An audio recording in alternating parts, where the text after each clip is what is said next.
Morning class, I'm going to read chapter 2. And after chapter 1, I kind of want you to think about maybe foreshadowing. And foreshadowing is kind of guessing maybe what is going to be coming next. And I don't know if you remember, but we heard a lot of personifications in here. There's a lot of metaphors in here, similes. So I kind of want you guys to be listening for those. Maybe we could discuss some of those. Okay, chapter 2. With Natalie Babbitt, with Tuck Everlasting.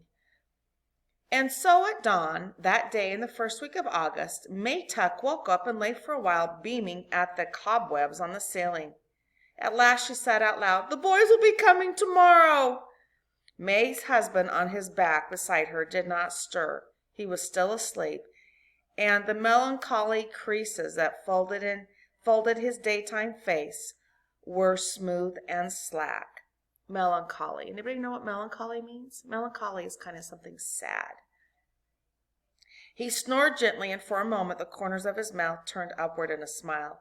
Tuck almost never smiled except in sleep. May sat up in bed and looked at him tolerantly. "The boys will be home tomorrow," she said again, a little more loudly. Tuck twitched, and the smile vanished. He opened his eyes. "Why'd you have to wake me up?" he sighed. "I was having that dream again. The good one where we're all in heaven and never heard of Tree Gap." May sat there frowning, a great potato of a woman, with a round, sensible face and calm brown eyes. A great potato of a woman is a metaphor.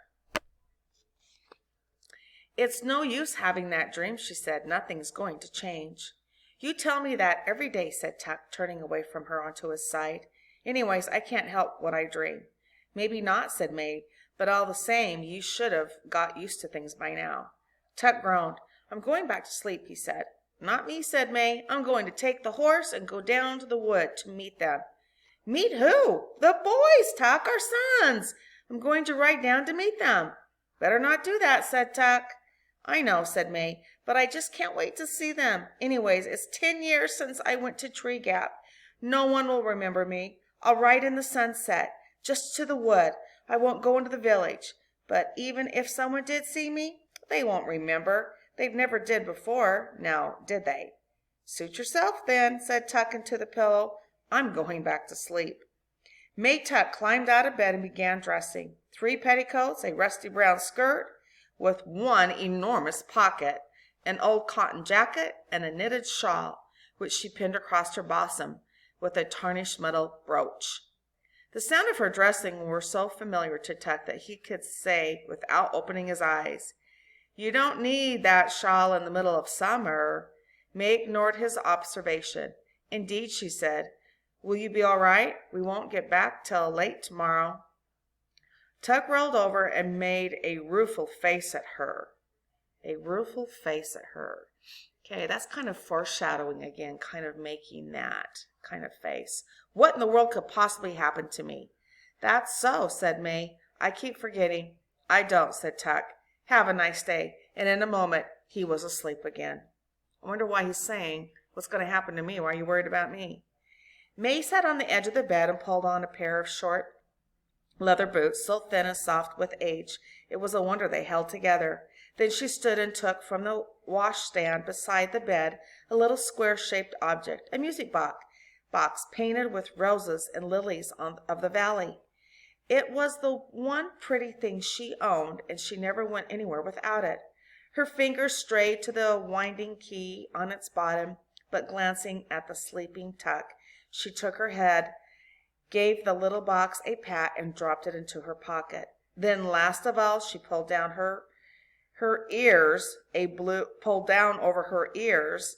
straw hat with a drooping, exhausted brim. But before she put on her hat, she brushed her gray-brown hair and wound it into a bun at the back of her neck. She did this quickly and skillfully, without a single glance in the mirror. May Tuck didn't need a mirror, though she had one propped up on the washstand. She knew very well what she would see in it. Her reflection had long since ceased to interest her, for May Tuck and her husband, and Miles and Jessie too, had all looked exactly the same for 87 years. Chapter 3. At noon of the same day of the first week in August, Winnie Foster sat on the bristly grass just inside the fence and said to the large toad who was squatting a few yards away across the road, "I will, though. You'll see. Maybe even first thing tomorrow while everyone's still asleep." It was hard to know whether the toad was listening or not. Certainly Winnie had given it a good reason to ignore her. She had come out to the fence very cross, very near the boiling point on that day that was itself near to boiling, and had noticed the toad at once. It was the only living thing in sight except for a stationary cloud of hysterical gnats suspended in the heat above the road.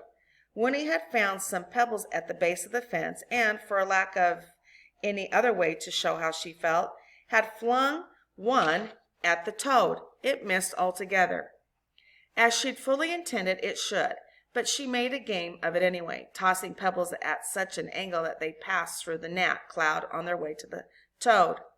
The gnats were too frantic to notice these intrusions, however, and since every pebble missed its final mark, the toad continued to squat and grimace without so much as a twitch. Possibly it felt resentful, or perhaps it was only asleep. In either case, it gave her not a glance when at last she ran out of pebbles and sat down to tell it her troubles.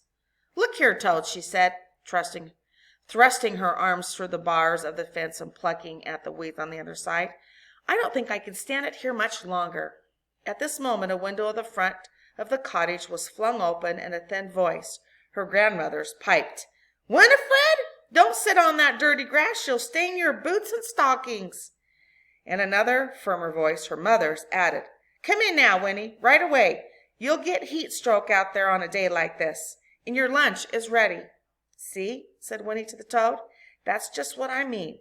It's like that every minute. If I had a sister or a brother, there'd be someone else for them to watch. But as it is, there's only me. I'm tired of being looked at all the time. I want to be by myself for a change." She leaned her forehead against the bars and after a short silence went on in a thoughtful tone. "Not exactly sure what I'd do, but something interesting. Something that's all mine. Something that would make some kind of difference in the world. It'd be nice to have a new name to start with, one that's not all worn out from being called so much. And I might even decide to keep a pet, maybe a big old toad like you, that I could keep in a nice cage with lots of grass, and—" As this the toad stirred and blinked. It gave a heavy of muscles and plopped its heavy mud ball of a body a few inches farther away from her. "I suppose you're right," said Winnie. "Then you'd be just the way I am now. Why should you have to be cooped up in a cage too? It'd be better if I could be like you, out in the open and making up my own mind. Do you know they've hardly even let me out of this yard all by myself? I'll never be able to do anything important if I stay here like this.